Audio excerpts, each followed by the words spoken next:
My name is Mina Ricky. And I'm Lydia Korczak. And today we're interviewing Billy Dorsey Jr. He is award musician producer, songwriter, and philanthropist who overcome homelessness to find success in the entertainment industry. Having signed his first recording contract with his group Serenity at the age of 19, after being discovered while attending Louisiana Tech University, he soon thereafter found himself homeless on the streets of Fifth Ward, a gang and drug infested neighborhood in Houston, Texas, when the contract was terminated. Sleeping in the cardboard boxes and eating out of trash cans to survive, Billy was determined to achieve his dream of creating music that touches the world by any means necessary. He overcame the streets and reclaimed his dream, ultimately being discovered by Jonathan G.R. Rotten. Jonathan has been developed Beluga Heights, Warner Bros. Scene Kingston, Jason Derulo online. And ending up in Beverly Hills writing songs with JR for stars such as Nicki Minaj, T.I., Day 26, and B.O.B. It was through the referrals of Nick Velo, JR's AR at Beluga Heights, that Billy was introduced to Lecrae Moore of Reach Records fame. And through this creating collaboration, Billy wrote and produced songs along with his team, The Bridge Life, on a series of albums that topped the Christian, gospel, hip hop, and independent Billboard's album chart, two of which went on to win Grammy, two Doves Awards, and two Stellar Awards. Billy has since become an internationally acclaimed public speaker, published author in The Right Seat, published in 2020, and a life coach and philanthropist with strategic partnerships with multiple major charities that have raised millions of dollars for causes such as homelessness, mental health awareness, global Bible literacy, and more. He is the oldest son of Apostle Billy L. Dorsey Sr., retired U.S. Air Force, and Pastor Patricia Dorsey, the proud husband of Monica Dorsey, the middle daughter of the gospel legend Beulah Williams, and the father of four daughters, Aisha, 21, Taylor, 15, Chloe Marie, 10, and Reina, 1.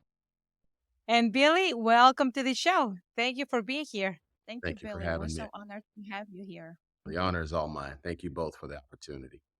So, Billy, I was up all night reading your amazing book. I wanna, not only I'm sure our listeners wanna know what was behind this book and what motivated you to write this book, In the Right Seat.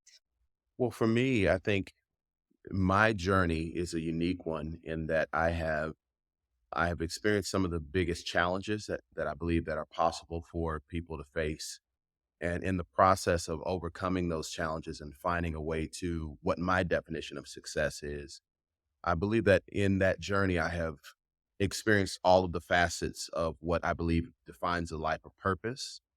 And I wanted to, for other people that may go through that same journey, everyone won't face the same challenges. We won't all go through the same struggles. Those can be unique to each of us. But one thing about life is that we will all face some type of challenge. And when you have the understanding that you're going to face challenges and that if you want to achieve a life of success, you have to learn how to overcome them. Just like if you're trying to reach a destination in your Tesla that drives itself, you've got to have a GPS location. You have to know where you're going. And once you punch in where you're going, there is a quantifiable and definable set of directions to help you get there. I believe purpose is the same way. And so my book that I wrote, In the Right Seat, I believe that I call it a purpose GPS, because it gives you the directions that you can follow in order to achieve the destination of your life's purpose. Now, Billy, our audience. Okay, let's go a little bit deeper, Billy. Let's don't waste your time and our audience time. We can go through life. I mean, we can really survive and even be well off through our whole life without really finding our purpose. Right. I feel like I've gone through 40 years of my life and yeah, I have necessities that I have worked to to cover, Of but course. how do we define purpose? Well, I define purpose as quite simply, the reason for which you were created.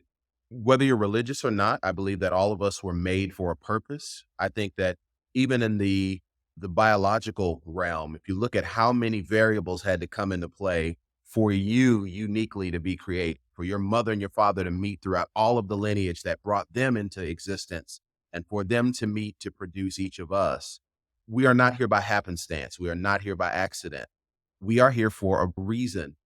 And purpose to me is identifying and harnessing the reason for which we were made, the reason why we were created. And when you want to find out what purpose is or what it's made of, I believe it's three factors that come together to form your purpose. As we talked about when we were all together here, I believe that it's your passion. I believe that it is your proficiency, which is your skills, your gifts, your talents, the things that you're good at. And I believe that it is your positioning, which is the platform that you have, the relationships that you have, the influence that you wield. When you can find a way for those three things to coexist into one, into a nexus, an intersection where those things all meet, that is your purpose. And I believe that the reason why so many people go through life without ever finding their purpose, or without even some cases believing that they have a purpose, is because they just don't know that they either don't know that they have the confluence of those three factors, or they make the mistake of comparing their purpose to what they see of people on television or people that are successful. I'm not 6'9" and play for the Lakers and can dunk a basketball, so I must not have a purpose. I don't have a beautiful singing voice, so I must not have a purpose. I am not, model less beautiful or model less handsome, so I must not have a purpose. But that's not what purpose means. That's just a realization of the purpose of those individuals. But our purpose is unique as our fingerprint. And when we understand that, purpose is the reason you were created.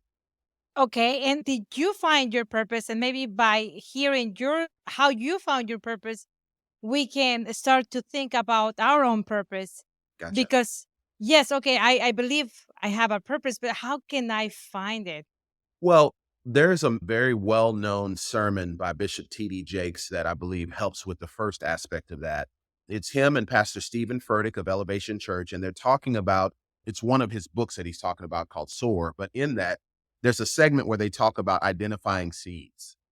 For me, the first step of my purpose, which was my passion, came very early. My parents are pastors. So I grew up, singing in church and Mm, being a part of music very, very, very early.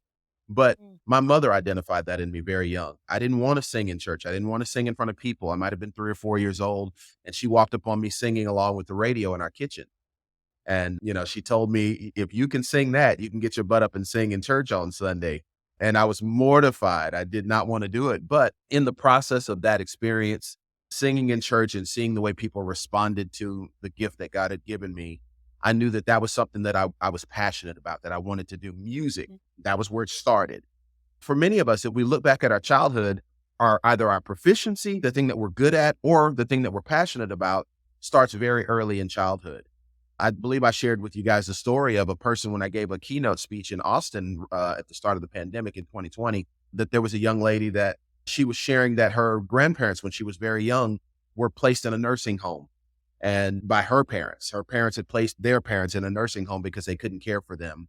And the nursing home abused her grandparents. And so she, as a very young child, witnessed not only the devastation that it wrought upon her grandparents because they were the direct recipients of this abuse, but also the turmoil emotionally that it caused for her parents who had placed them there. Guess what that young lady does for a living now? She is an administrator of nursing homes in the San Antonio area. Because something that she saw at such a young age left such an indelible mark upon who she was, created a passion in her to not ever let other families go through what she witnessed her family going through. She was able to find purpose in developing a business model whereby she helps to protect people that are placed in the nursing homes and the families that love and support them. For me, as also for that young lady, the passion part of it started very early with something that happened in childhood. And I would say to you guys, that may not be true for everyone, but if we're honest with ourselves, there's something that impacted us deeply in childhood when things felt stronger, when things resonated with us more deeply, that we carry that through our lives, whether we choose to apply it to our career or not. is a whole nother matter. What is your passion? One other thing that I ask, and it's related also to the situation of the young lady that I mentioned, when we're talking about the first facet of finding your purpose, what breaks your heart? Yep. What breaks your heart? And I know you read that, Lydia, in the book. What is it that Yep. compels you? I talk about the gentleman that formed America's Most Wanted in the book, and how, without going into the whole story here, his son Adam was murdered at a very young age when he was a little kid and taken away from him and his wife. And so as Mr. Walsh is trying to figure out how he's going to get through the grief and the pain of not only losing his son, but the murder of his son was kidnapped and murdered. His wife was able to say to him, instead of you reacting in anger and vengeance, let's turn this into something that honors our son. And so they were able to form something that ultimately became America's Most Wanted, that's helped to bring hundreds of kids home that were kidnapped before they met a tragic end, as his son Adam did. Yep. The thing that broke his heart was the loss of his son, but he was able to directly transform that into a purpose that helped to save other families from having to go through the same grief. So if it's not necessarily a good thing, for me, my mom making me get up and sing, that's not a tragic thing, although it felt like that to me at 4 years old, singing in front of a packed church. If it wasn't a good thing like that, which is just somebody motivating you and encouraging you, some of us don't have that. I was blessed, and I'm still blessed to have parents that are supportive and encouraging. Everyone that's watching this may not have that, but you did have something that impacted you deeply, whether as a child, a young adult. If we look at the civil rights movement, my parents both grew up in the Deep South and in the Delta, Mississippi. My dad is from Rolling Fork, that just got hit from those with those big tornadoes, where Oprah and Good Morning America were just there a couple of days ago helping to rebuild. They saw a lot of things as it relates to racism that we look at in the history books and say, oh my God, that couldn't have happened here. This is America. Well, my parents and grandparents experienced a lot of those things. So when you look at someone like the late Representative John Lewis, who said, we're going to get into some good trouble. He was somebody that was a politician, but he used his political power and influence to help to ease the stain or erase the stain and ease the pain of those who face civil injustice, racial injustice in this country. You look at somebody like, if I'm thinking in terms of African history, Nelson Mandela, someone who, how many years did he serve in prison as a result of apartheid? But yet when he comes home, instead of allowing the pain and the desire for revenge for being wronged to cause him to go down the wrong path, he became a leader, an inspiration, a light, a beacon to people all over the world. Passion is the first facet of finding your purpose. Wow. I totally agree with you, passion. And that's why we're in this business. Finding passion is the key. Not everybody knows how to find it. And in the book, you mentioned about a test that, the skills that we have and the proficient. Right. Can you tell our listeners, how did you stumble into that? Yeah. I mean, again, for me, some of these things may sound like they came a little easier for me. So that's why I mentioned about the skills finder test, which is what you're referring to, Lydia, in the book. Because I had a passion for singing very early, I started, at a very young age, developing a proficiency in music, songwriting, being a singer, in my young adult years, developing into a gifted producer, being able to create music for myself and for others.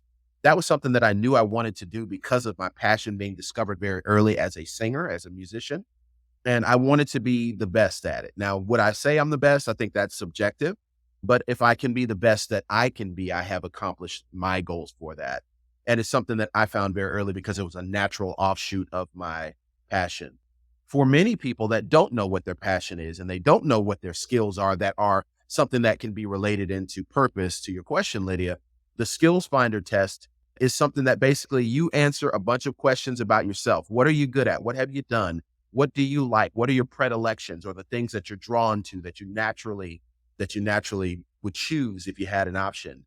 And it goes through all of these different questions that help you to hone down what it is that you are drawn to, what it is that makes you unique, and then recommends skills or job fields or fields of industry for you based on the things that you naturally are good at. So passion is the root or the rhythm, the heartbeat of purpose. Your proficiency, your skills, and your talents, that becomes the if I'm using a musical analogy, it becomes the melody. It's the part that other people will sing about you. You might be passionate at something, but when you're skilled at it, other people will go tell somebody, oh, he's really good at that. She's really good at that. So when you develop your proficiency in something that you're also passionate about, oh, that lights a fire behind you that people cannot help but to notice. That's when you see people that are, we'll use again the basketball analogy or Mhm. sports analogy. There are a bunch of people that are really gifted in sports, that they're really good at what it is that they do. Male, female, whatever the sport, you pick one. There are people that are just naturally good at sports, just as I was naturally good at music. But when you have somebody that's passionate and they can marry that passion to their skill, to their gifting, to their talent, that's when you get a LeBron James, who I talk about in the book. That's when you get a Michael Jordan, who's my favorite basketball Yeah. player. That's when you get somebody that they are so good and they are so passionate about it that, yeah, you might be good at it, but do you want to work at it when everybody else is resting? The late great Kobe Bryant, who I admired, and he and I actually were the same age, and we graduated from high school in the same year. And so we both embarked upon our careers at the same time. And I would watch him as he's winning championships and we're winning Grammys, and look at him and kind of say, okay, I didn't have the basketball talent, but this is somebody that I came out of school with that I admire his work ethic. And Kobe had this thing called the Mamba mentality. And if you know anything about Kobe Bryant, it's what separated him from all of his competitors. It's what made him one of the greatest basketball players of all time. Yes, everyone he played against in his era were good. They're NBA players. That means they were still the best of the best, but there was something that separated him, that made him push harder, that made him drive more, that made him spend more time in the gym when everybody else was out in the club. I don't know if you guys have watched the Dream Team Netflix documentary where they were talking about the Redeem Team. It's basically him and LeBron and all and Mhm. Dwayne Wade and all those guys that year after the US had lost the gold medal 4 years prior. They put together the Redeem Team to get them back into winning the gold. Kobe was a late addition to that team. You know why he was added to that team later? Because those guys that they had there were all the best. We had LeBron James on the team. They had the best of the best at that time on the team, but they wanted to insert Kobe Bryant into it because he had that fire, that thing that was going to help the team to separate themselves from the rest of the world that was rapidly catching up with our acumen as basketball players. Because he had that fire, if you watch the documentary, the other players talk about how they're getting ready to go out to a club that night. And Kobe's like, yeah, okay, cool. Y'all go out to the club. I'm going to be at the gym. And the next morning, when they get in from the club, he's already in the gym sweating and working out. This is 4 or 5 o'clock in the morning, and he's already playing. And what that did, because he was gifted, he had a skill, Yeah. but his passion combined with that inspired everybody else on the Redeem Team to step up their level of dedication to their craft, and they went on to win the gold medal. When you can marry your passion to your proficiency, nothing can stop. And those are the first two pillars of the 3 points in purpose. Mina, I had an interesting experience the other day. I was showing properties to a family with 2 kids, and we had 10 to see. After viewing about half, the family was getting pretty hungry and they really just wanted to continue the other day. So what did you do? I went to my car and pulled out a bag of delicious Ricky Jerky. They loved it so much that we're able to continue our day without any issues. All the ingredients are 100% natural, plus every strip is seasoned, marinated, and smoked by hand to give you the best experience and slap you back into the gear. But I need to buy some more. Oh, just head over to rickysjerky.com and use the discount code, the code REI, for 15% off your first order. So whether you're a busy real estate agent or just looking for mouth-watering snack on the go, Ricky Jerky got you covered. I grew up in a house of doctors. My parents are doctors. A lot of brothers and sisters are doctors. I thought my gift was to be a doctor. I helped that since I was a kid. It's in the middle of Mexico, so there is no, there is nobody checking. Of course. Anyways, and like in a small little village in Mexico. Got it. So I spent a lot of time trying to be that, and it wasn't for me. I had no desire. I had the desire, but I had no skills for it, right? Right. And then I became a salesman, and I became really good at selling. Right. And then I started learning about wealth, not just making money for living, but wealth, how to build wealth. And I became passionate about teaching other folks on how to do it, sharing. Anybody that will listen, I want to share. And Right. I think that's one of the reasons why we have the podcast. Now, I think our passion really is towards helping professionals, doctors that are working and slaving themselves to provide, to follow their dreams, their career, and provide a good living to their family, but then helping them build a stronger wealth. And I know that we are in the process. I know it's going to take time. We have accents. We are working on our voice. We're working on all these systems. We have technical difficulties, but it is that fire, That's right. really, that thing that you just can't explain it. I don't care how tired you are, how difficult the week was. I don't care how what's happening. But it's yeah, so it's discipline, it's fire, it's finding purpose, it's being in silence and understanding what is it that is inside of you and kind of helping those thoughts come out. So how did you started to find out in the silence of yourself, your passion? I know you're actually fighting for bigger projects. It's not even about, I know you're working on music as well, but you're also working on other projects. Can you share a little bit about those projects? I think they are Gladly. phenomenal, Billy. I Yeah. think people need to hear about them. Gladly. Oh, absolutely, I will. And see, as I'm sharing that, when I talk about purpose, the third pillar is your positioning. It's the access that you have. It's the doors that open for Yeah. you. It's the relationships that you've built. Sir Brad, who you guys, I got the pleasure of meeting you along with all the other Yep. Capital School, attendees. Sir Brad is one of those key Yeah. Shout relationships. out to Brad Blazer. Shout out to Sir Brad, who's my brother and in so many ways now, and someone that I admire.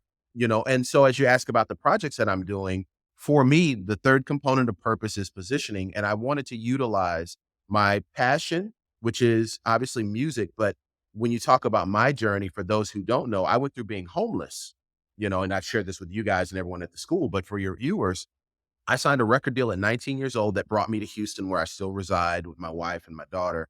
And when I first moved here and started working on that deal with the label, they tried to replace one of the guys in the group and I fought against it. Long story short, they froze our contract out and I ended up homeless, sleeping on the streets here in Fifth Ward, which is still now 20 years later, a drug infested, poverty stricken community.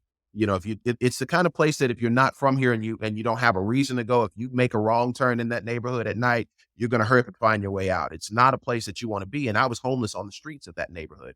And my parents were in the military and they're pastors. I grew up in a very stable home, middle class America, never wanted for anything, and to find myself in that position, I was homeless in a place where I saw people who were battling drug addiction and they were homeless. I saw people who were battling mental health challenges and their families had given up on them because there was nothing that they could do. They didn't have treatment options or know what was available to them. And I saw people who had just given up on life because it had beaten them down. I was there because of bad circumstances. But imagine being there by something that you can't escape and overcome on your own. Mental health, if you don't get help, if you're battling schizophrenia or some of the more severe mental health diagnoses, that's not something that you can just decide today, I'm going to turn it around and get out of this situation. You need a support system and resources to help you to mitigate that. Someone that is an addict. Now we understand that addiction is a disease. It's not a character deficiency. It is an illness. It's something people can be predisposed to addiction. Why is it that one person can try a drug and they're fine? They go on and never try another drug again, but another person can try that same drug and be addicted to it for the rest of their lives. Addiction is a disease. And I saw people when I was on the streets that were afflicted with both the disease of mental illness and with the disease of addiction. So when I became successful and when I escaped the streets and when I regained what God had promised me I would accomplish, the measure of success that I deemed would be suitable for my life, and that I felt that I could hang my head up or hold my head up and say, I made it. When I achieved those things, the first thing I did was to go and use that influence to help other people. So as you're asking about projects, the one that I'm most excited about that I shared with you guys, and I need you guys to get the NFT too. I'll send you guys the link because I need y'all to support it. We did Ooh, it. We I love created the NFTs. first ever NFT project for the Salvation Army. Myself and Sir Brad and some others partnered together to do that. Salvation Army is a global organization. They've been around for hundreds of years. They have helped millions of people, yet the world only knows them as disaster relief or ringing bells in front of Walmarts at the Yeah. holidays. But did you know that the Salvation Army has centers all over the world to help people overcome addiction? Did you know No, that I the didn't know. Salvation Army has homeless shelters all over the world for people who are just Wow. like I was when I was on the streets? The one here is called the Jones Family Residence, but they've got residences all over the world where if you're on the streets and you find yourself in that position and you need help to get out of it, the resources that I talked about that many people don't know that are available to them, the Salvation Army has. And so one of the things that we wanted to do was lend our platform and visibility and influence to help bring not only money, because we've raised millions of dollars with this project already, and we expect to bring in millions more for them, but to bring visibility to the Salvation Army with the project. It's called The Safest Place.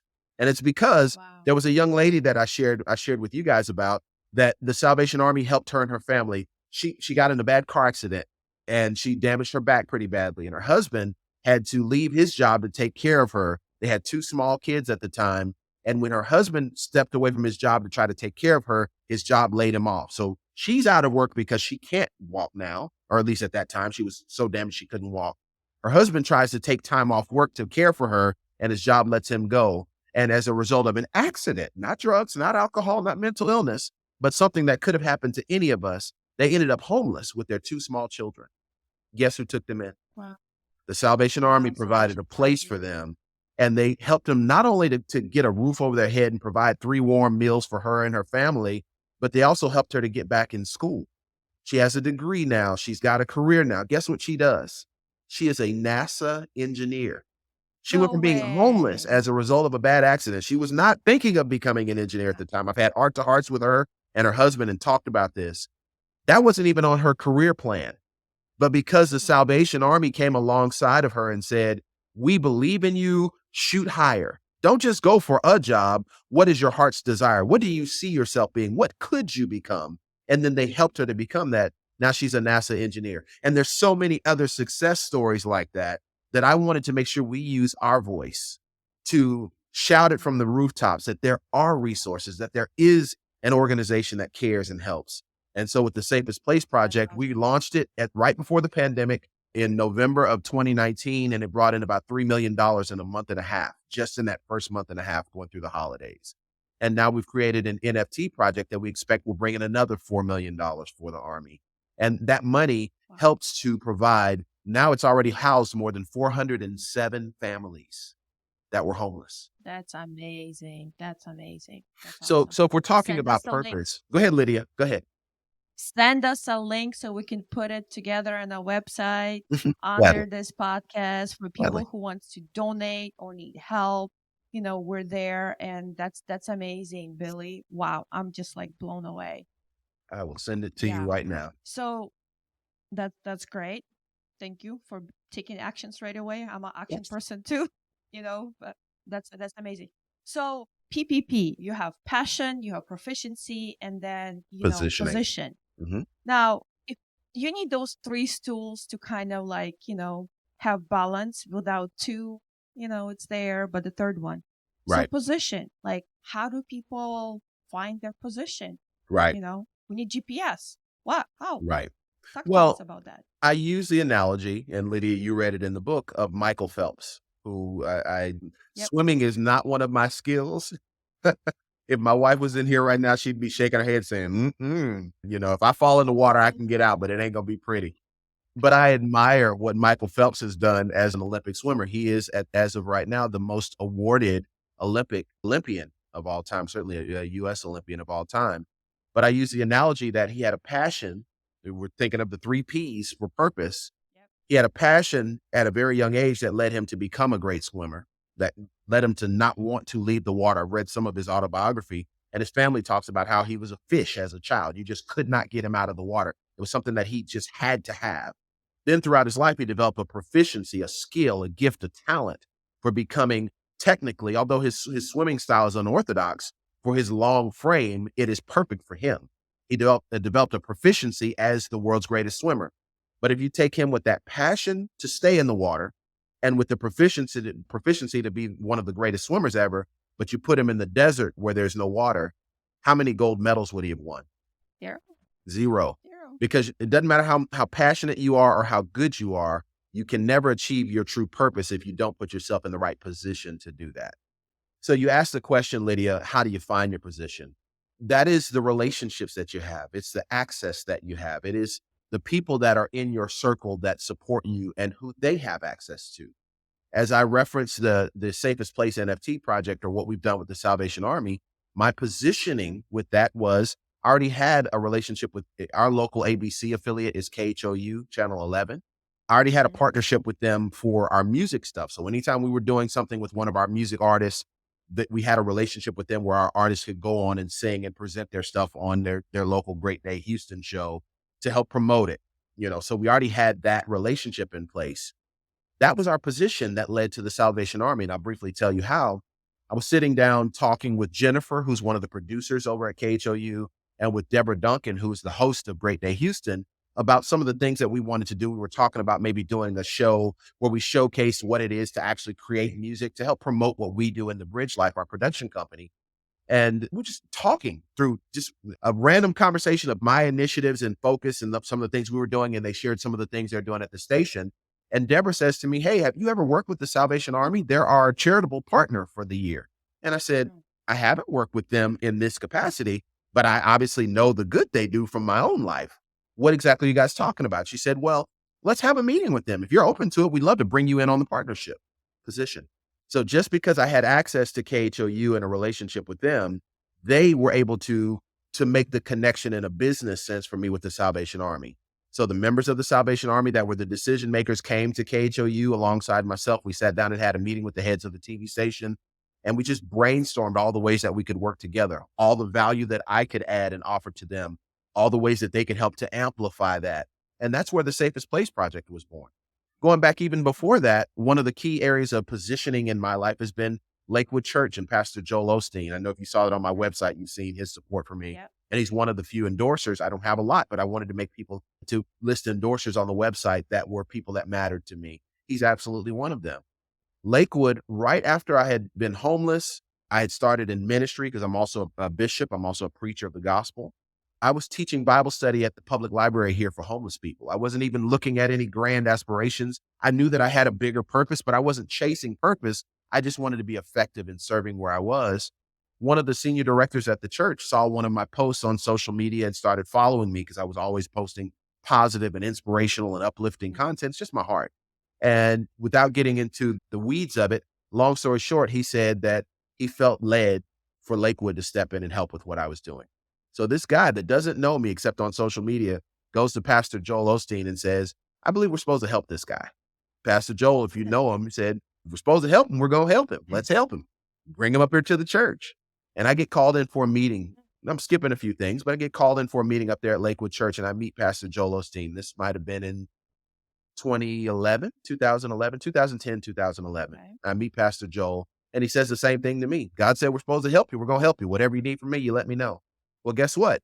When my next album came out, Pastor Joel allowed me to sing my song on the stage at the church, the platform, the pulpit at the church. 10 million people saw that. Then he does a TV interview with me on my hometown in Shreveport, Louisiana's ABC affiliate, where he's saying, and I think you've seen that interview where he says, "Billy is what I preach about every week." It's not where you came from, it's where you choose to go, and you can rise higher and continue to bless others. That's what Billy's about, and that's what we're about. Him adding that cosign was a position for me. So what does that do for credibility with anyone in the world that knows who he is and is considering working with me? It adds a position, a platform for me where I don't have to, it allows me to not have to validate myself because my position has already done that for me. So as you're asking the question, Lydia, of what is your position? It may not be a Lakewood Church. It may not be a Salvation Army or a major TV station. It could be just someone in your immediate network that has an opportunity where you can utilize your proficiencies and your passion with that particular positioning to build something. It could be someone that says, "Hey, you know what? I think you've got a great business idea. I've got a little bit of money. I'd be willing to invest in you if you're going to build something out of that." That person, that relationship is a position, so Yes, it's not always the grand thing, but it is the thing that is within your ability to reach it. And when you can marry that position with your passion and your proficiency, the intersection of those to me is where purpose is found. That's lovely. That's amazing. Thank you. Yes, Billy, amazing. I love it.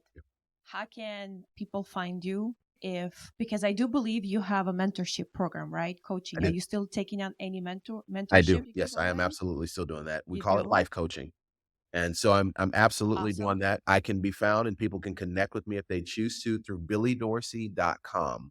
So there's actually at the very top of Okay. the website, there is a work with Billy. And if you want to work with me in any capacity, if you're a charitable organization that wants us to work together to produce projects like we're doing for Salvation Army, you can do that there. It's holding up my book. If you want to get my book in the right seat, you can purchase it through the shop tab on our billydorsey.com website. And if you'd like to talk with me Yep. about mentorship or coaching, you can also do that through billydorsey.com. The work with Billy at the top is where you'd go, enter your information, and we'll contact you soon. That's awesome. Thank you so Thank you. much, Billy, for coming here, sharing your passion, sharing your heart. You're such a giver. It's amazing. And we love seeing you in person. We love connecting with you. And hopefully down the road we'll bring you a project that will passionately work together to helping, because I I'm would a be. giver. I love giving Mm, and I love helping people. And I'm sure Mina is the same way. That's why me and her started this podcast mm. together. Billy, thank you so much. Everything you have said is resonated. So it's been left in our hearts and our minds, and it's it kind of is a slow release medication, right? You Mhm. you get the message, and then as we go through the days, it's like, yeah, that guy, he had a point on that. I wonder, so thank you for sharing, thank you for being out there. I know it's not easy, I know it's the resistance, the negativity is overwhelming sometimes, so thank you for shining a little bit of bright light out there in the world, and not being ashamed of it, and just going for your dreams and touching people. It takes bravery. I was going to say balls, but I'm going to say bravery. And It thank you takes so balls. You much, can say Billy. that. And we love you and respect you. No, I appreciate that. And Yeah, thank you and I again. honor you guys And for what you're yeah, doing. I know you're building something to inspire and to encourage and empower and to educate people. And that takes bravery too. I'll use your word. I won't use the other word. That takes bravery. It takes commitment. And I pray that you guys are successful in everything that you do. And Lydia, I'd be happy to amen. work with you guys on a project. Let's make it happen. That's awesome. God bless and talk to you later, guys. And talk to you later, Billy. Thank you. Take care.